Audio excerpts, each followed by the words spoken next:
Bienvenidos a The Química Show, el programa donde la bioquímica cobra vida y nos ayuda a entender mejor la salud humana. Antes de recibir a nuestros invitados, permítanme introducirles a un tema fascinante y a la vez preocupante, que es la enfermedad de Fabry. La enfermedad de Fabry es un trastorno genético raro que afecta el metabolismo de los lípidos.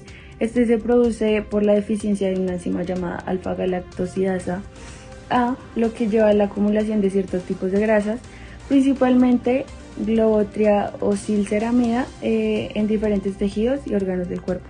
Esta acumulación progresiva puede causar daños graves en los órganos vitales como el corazón, los riñones y el sistema nervioso.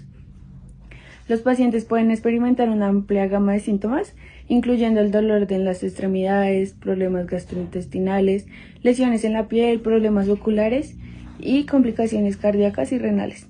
El impacto en la salud puede ser significativo, afectando la calidad de vida y reduciendo una esperanza de vida si no se trata adecuadamente. Ahora demos la bienvenida a nuestros dos invitados especiales, que es un fisioterapeuta y una enfermera, quienes nos explicarán la importancia de sus campos en el manejo de la enfermedad de Fabry. Hola a todos, hoy hablaremos sobre la aplicación del profesional de enfermería y fisioterapia para los pacientes con enfermedad de Fabry. Esta enfermedad afecta a múltiples sistemas del cuerpo y ambos profesionales tienen un rol de mejorar la calidad de vida de los pacientes con esta enfermedad. Claro, la colaboración entre enfermeros y fisioterapeutas es muy importante para darle una atención integral al paciente, entendiendo que un ser humano no consta de solo una parte o dos, sino tenemos que abordarlas todas. Así que vamos a presentar un caso clínico en el que tratemos un paciente con dolor crónico por enfermedad de Fabry. El paciente es un hombre de 50 años diagnosticado con enfermedad de Fabry desde la infancia. Actualmente sufre de dolor neuropático crónico en las extremidades inferiores, fatiga constante y episodios de angioqueratomas, que son lesiones cutáneas características de esta condición. La intervención desde la fisioterapia se basa en aliviar el dolor, mejorar su movilidad, mejorar su calidad de vida. Ahora vamos a explicar en este caso en concreto cómo se aborda desde la fisioterapia y la enfermería. En enfermería, el primer paso siempre será la educación, entonces se le informa al paciente y a su familia sobre la enfermedad, también el manejo adecuado y la importancia de seguir el tratamiento enzimático sustituido. También se les enseña a reconocer los síntomas y se destaca la importancia de una dieta equilibrada y un ejercicio regular. Súper importante la educación para que el paciente se sienta empoderado en su tratamiento. Exacto, además se gestiona el manejo del dolor en coordinación con el equipo médico. Se establece un plan que puede incluir analgésicos, terapias de relajación y meditación, también la identificación de factores que desencadenen de pronto su dolor y también se ocupa del cuidado de la piel, hidratando y previniendo infecciones de áreas afectadas por angioqueratomas. Eso es muy importante, ya que los cuidados cutáneos son una cosa importantísima en la enfermedad de Fabry. Así es, también se hace un seguimiento regular de sus síntomas, como lo puede ser de pronto el dolor, la fatiga o también la función renal. Esto nos ayuda a ajustar el tratamiento cuando sea necesario. Y no se puede olvidar tampoco el apoyo emocional tanto al paciente como a sus familiares para poder sobrellevar los desafíos de una enfermedad crónica. Sí, desde la fisioterapia, nuestro objetivo es poder manejar el dolor neuropático, que es un reto. La verdad, entiendas el dolor neuropático como un daño, ya sea en los nervios periféricos, en la médula espinal o en el cerebro. Entonces es difícil de quitar, por eso decimos manejar. Ya sea con fortalecimiento, terapia de choque con electricidad o terapia de frío y calor. Ahí vamos a ir direccionándolo para encontrar diferentes estrategias. Estas tácticas son muy efectivas y sobre todo cuando se combinan con otras intervenciones. Exactamente. Además también tenemos pensado un plan de ejercicios personalizado donde pueda mejorar su flexibilidad, su fuerza, su resistencia. Pero es muy importante también tener en cuenta sus limitaciones. Y de hecho, para que pueda mantener siempre una actividad física, también pues estamos formulando un plan de ejercicios en casa que pueda hacer él solo. También hacemos recomendaciones sobre ergonomía. Si el paciente presenta problemas respiratorios, pues existe también la terapia respiratoria. Son muchos frentes los que la fisioterapia puede abordar en este caso. Y eso contribuye mucho a la independencia del paciente. Mira, desde la fisioterapia se maneja que si terapia cardíaca, incluso el manejo de la disfunción eréctil, hasta cuidados paliativos también. Un aspecto clave es la planificación conjunta, donde hay una reunión para desarrollar un plan de cuidados integral, coordinando intervenciones y estableciendo objetivos comunes.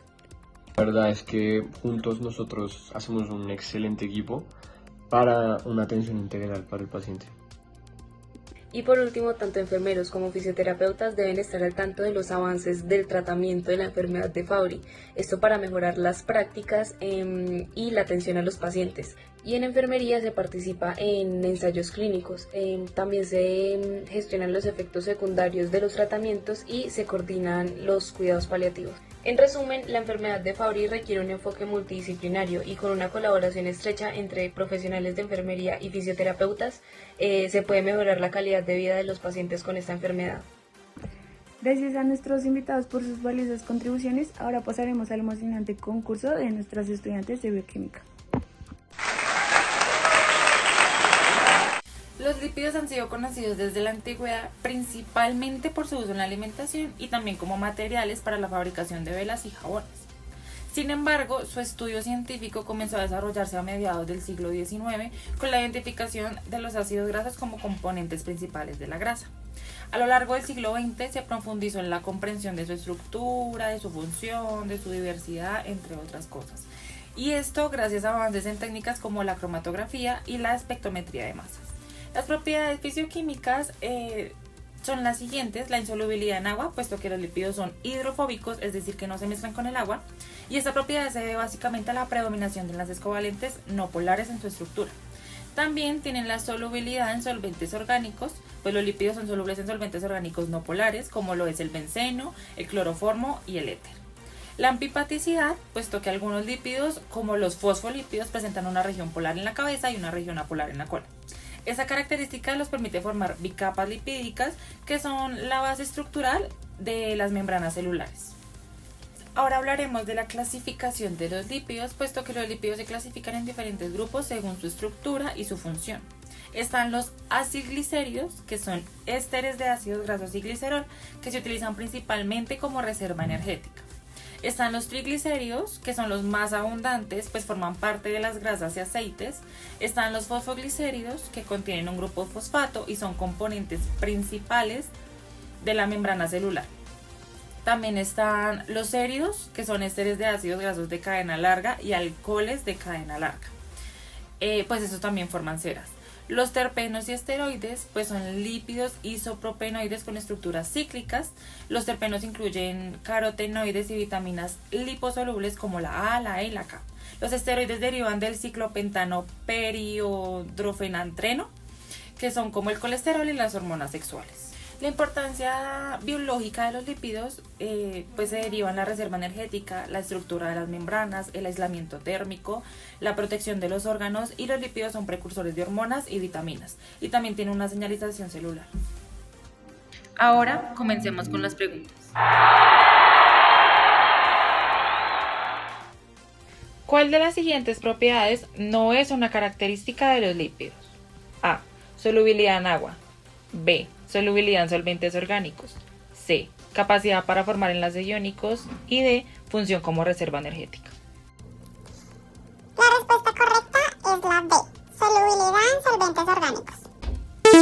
La respuesta es incorrecta. La respuesta es la C. Capacidad para formar enlaces iónicos. ¿Por qué? Porque los lípidos, al ser moléculas predominantemente no polares, no tienden a formar enlaces iónicos, pues estos enlaces se establecen entre iones con cargas opuestas, y los lípidos carecen de la carga necesaria para este tipo de interacción. Pregunta número 2. ¿Cuál de los siguientes lípidos es el componente principal de las grasas y aceites? A. Fosfoglicéridos. B. Triglicéridos. C. Esteroides. O D. Céridos. La respuesta correcta creo que es la A.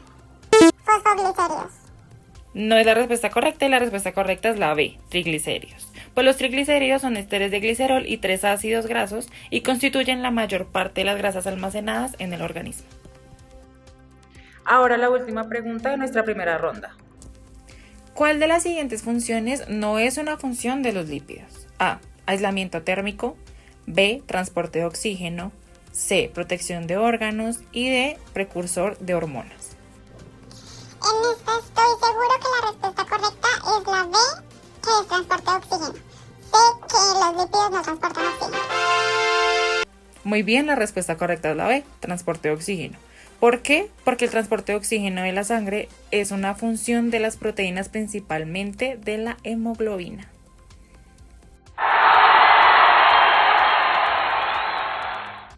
Para continuar con nuestra siguiente ronda de preguntas, debemos saber que los lípidos, principalmente en forma de triglicéridos, son una importante fuente de energía almacenada en nuestro cuerpo. Para ser usados, los lípidos deben ser descompuestos. El catabolismo de los lípidos comienza con la hidrólisis de los triglicéridos en el tejido adiposo, donde se descomponen en ácidos grasos libres y glicerol. Este proceso es conocido como lipólisis y es catalizado por lipasas. Se activa en presencia de hormonas como adrenalina, noradrenalina, glucagón y la hormona adenocorticotropa. La glicerina glicerol se somete a otro proceso de transformación donde se obtiene 3-gliceraldehído, que es un intermediario de la glucólisis, y los ácidos grasos se someten a un proceso de catabolismo llamado beta-oxidación de los ácidos grasos. Primero se necesita una activación. Esta activación es importante para que los ácidos grasos puedan ser transportados a la mitocondria y se da gracias a la coenzima CoA y el ATP. El transporte a la mitocondria se realiza a través de la carnitina. En un primer momento, la carnitina palmitoiltransferasa 1 transfiere al grupo acilo de la acil-CoA a la carnitina, formando acil-carnitina. Luego, la translocasa de carnitina transporta la acilcarnitina a través de la membrana interna mitocondrial. Entonces, la carnitina palmitoiltransferasa 2 libera el grupo acilo de nuevo a la CoA en la matriz mitocondrial, regenerando acil-CoA. Una vez en la mitocondria, los ácidos grasos son degradados mediante la beta-oxidación, que es una ruta espiral que consta de 4 reacciones repetitivas. Un ácido graso activado, acil-CoA, es oxidado por la acil-CoA deshidrogenasa, donde el cofactor es FAD, flavina adenina dinucleótido, y se forma un enoil-CoA, donde hay un doble enlace entre los carbonos 2 y 3. El FAD se reduce a FADH2, quien luego transfiere sus electrones a la cadena de transporte de electrones para producir ATP. Luego, el enoil-CoA es hidratado por la enoil-CoA hidratasa, quien añade una molécula de agua al doble enlace. Aquí se forma L3-hidroxiacil-CoA. El L3-hidroxiacil-CoA es oxidado por la L3-hidroxiacil-CoA deshidrogenasa, usando el cofactor NAD. Se forma 3-cetoacil-CoA y el cofactor se reduce a NADH. El NADH luego entra en la cadena de transporte de electrones para generar ATP. La 3-cetoacil-CoA tiolasa rompe el 3-cetoacil-CoA liberando una molécula de acetil-CoA y un acil-CoA, acortando en 2 carbonos, donde se tiene como cofactor la coenzima CoA. Por otra parte, el acetil-CoA producido en la beta-oxidación entra en el ciclo de Krebs o ciclo del ácido cítrico, donde genera más NADH y FADH2. Estos cofactores luego transfieren electrones a la cadena de transporte de electrones, generando ATP a través de la fosforilación oxidativa. Todo esto quiere decir que por cada ciclo de beta-oxidación se genera una molécula de acetil-CoA, FADH2 y NADH, que luego se utilizan para producir ATP en la mitocondria y que así nuestro cuerpo obtenga la energía necesaria.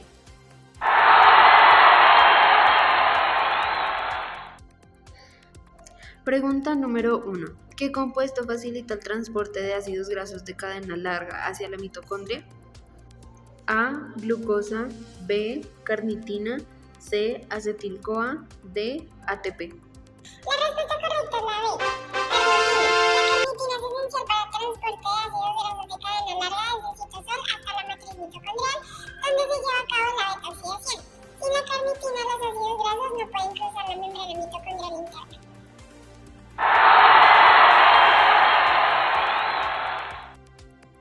Pregunta número 2. ¿Cuál es el producto final de cada ciclo de la beta-oxidación? A. Glucosa. B. Acetil-CoA. C. NADH. D. piruvato.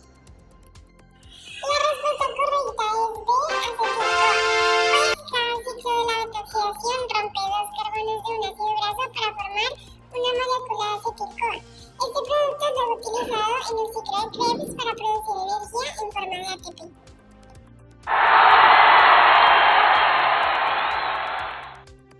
Y la última pregunta es, ¿cuál es la enzima que transfiere el grupo acil de la acil-CoA a la carnitina en el transporte hacia la mitocondria? A. Acil-CoA sintetasa. B. Carnitina palmitoitransferasa 1. C. Acil-CoA deshidrogenasa. D. Carnitina acilcarnitina translocasa. La respuesta correcta es la B.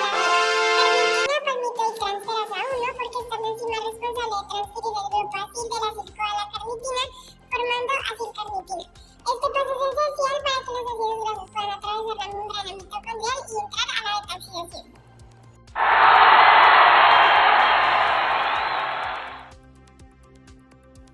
La enfermedad de Fabry es una enfermedad genética lisosomal multisistémica que se transmite ligada por el cromosoma X. Esta enfermedad se debe a la deficiencia de una enzima llamada alfa-galactosidasa A, pues esta enzima es responsable y encargada de la descomposición de un tipo de lípido llamado globotrialciceramida o más conocido como GB3. Cuando esta enzima no funciona, el GB3 se acumula y provoca glicoesfingolípidos en las células del cuerpo, es decir, acumulación de lípidos en las células del cuerpo, especialmente en el endotelio vascular. Esta enfermedad afecta más a los hombres debido a que ellos poseen un solo cromosoma X, mientras que las mujeres pueden ser asintomáticas o presentar síntomas más leves. Los síntomas de esta enfermedad se pueden presentar desde la edad pediátrica. Estos se evidencian por el dolor en las extremidades, especialmente un dolor punzante o quemante.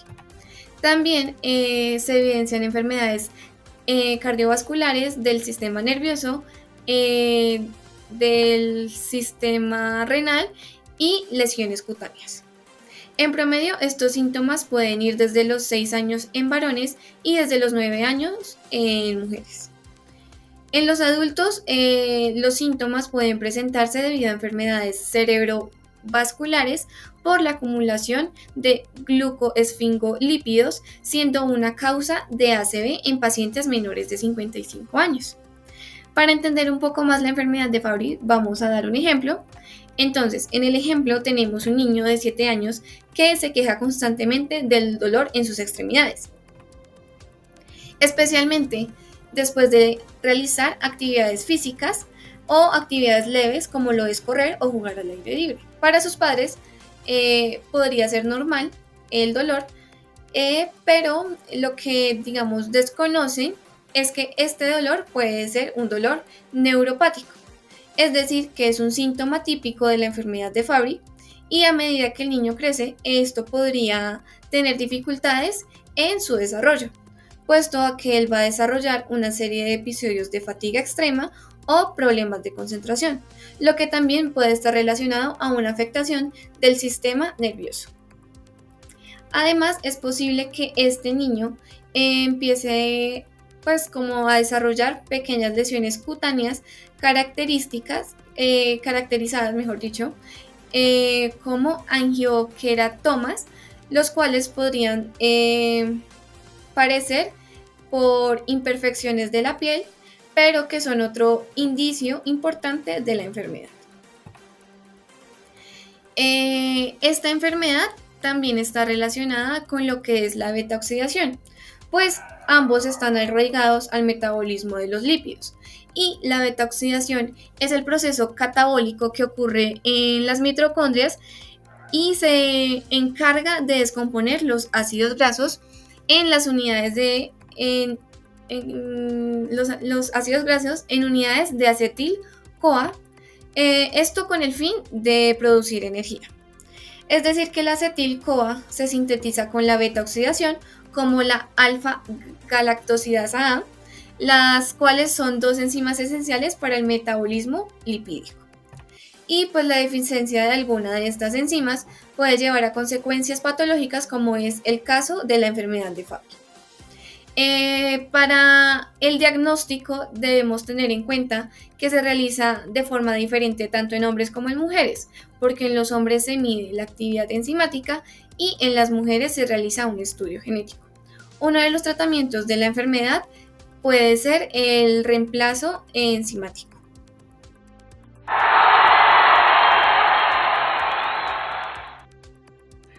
Para esta ronda de preguntas, la pregunta número 1 es: ¿cuál es la causa principal de la enfermedad de Fabry?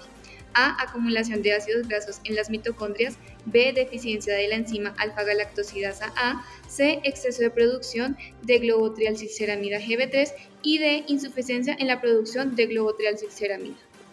Considero que la respuesta correcta es la deficiencia de la enzima alfa-galactosidasa A. Esto porque la enfermedad de Fabry se debe a la deficiencia de esta enzima, la cual ayuda a descomponer un lípido llamado globotrialcilceramida GB3.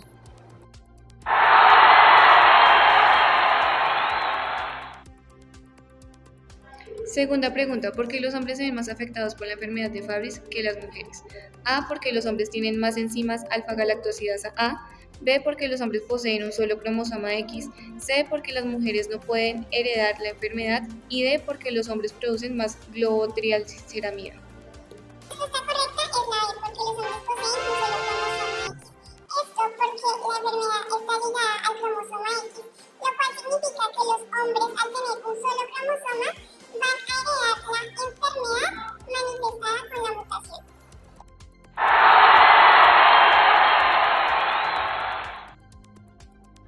La tercera y última pregunta es: ¿cuál de las siguientes es un síntoma común en la enfermedad de Fabry en la infancia?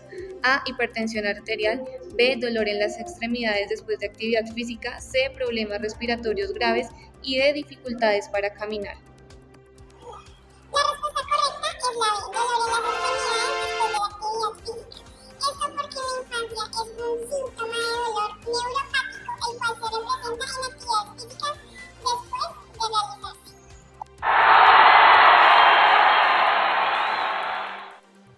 Para concluir nuestro programa haremos un resumen con puntos claves de la enfermedad de Fabry. La primera es la ruta catabólica. En esta la enfermedad de Fabry afecta la ruta catabólica de los glicosfingolípidos. Normalmente la enzima alfa-galactosidasa descompone estos compuestos, pero en la enfermedad de Fabry esta enzima es deficiente y no funciona correctamente. La producción de la enfermedad se produce por mutaciones en el gen GLA que codifica la enzima alfa-galactosidasa A. Estas mutaciones son heredadas de manera ligada al cromosoma X, es decir, que afecta principalmente a los hombres, aunque las mujeres también pueden presentar síntomas. En las aplicaciones en fisioterapia, los fisioterapeutas ayudan a manejar los síntomas físicos de la enfermedad, como el dolor y la disminución de la movilidad, utilizando ejercicios terapéuticos, terapia manual y educación para mejorar la calidad de vida de los pacientes. En la aplicación en enfermería, las enfermeras desempeñan un papel crucial en el manejo diario de la enfermedad, administrando tratamientos, monitoreando síntomas, educando a los pacientes y coordinando la atención multidisciplinaria necesaria para el manejo efectivo de la enfermedad de Fabry. En The Chemical Show hemos visto cómo la comprensión de la bioquímica nos permite entender mejor enfermedades como la enfermedad de Fabry y cómo diferentes profesionales de la salud trabajan juntos para mejorar la vida de los pacientes. Hasta una próxima edición. Gracias.